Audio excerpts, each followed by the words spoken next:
श्री स्वामी समर्थ, जय जय स्वामी समर्थ. तर स्वामी भक्तांनो, मी माझ्या मागील व्हिडिओमध्ये सांगितलं होतं की एकदा ट्युशन चालू असताना अचानक सिलिंग फॅन खाली पडला. स्वामींनी मोठं संकट टळून दिलं.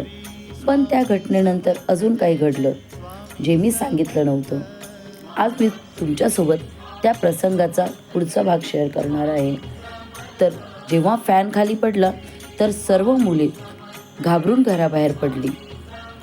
सगळा प्रसंग सावरल्यानंतर मी त्या मुलांना घरात घेतलं आणि पाहिलं की कोणाला काही लागलं तर नाही, कोणाला दुखापत तर झाली नाही. तर स्वामी कृपेने कोणालाही खरचटलं नव्हतं.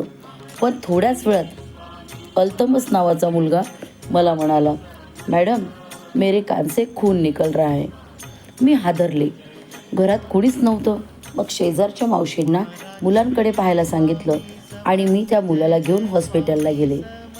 डॉक्टरांनी सांगितलं की फक्त कानाच्या कडेवर थोडासा कट लागला आहे, एक टाका घ्यावा लागेल, चिंता नको.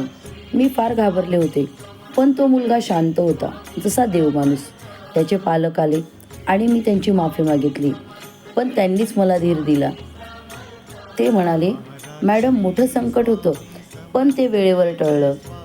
जान तो बच गई मगर नाखून पर आ गया. मेरे बच्चे को अल्लाह ने बचा लिया. आणि खरंच माझ्या मनात पण एकच भावना होती की फक्त स्वामी समर्थांची कृपा होती आणि स्वामींनी खरंच आम्हाला सगळ्यांना मोठ्या संकटातून वाचवलं.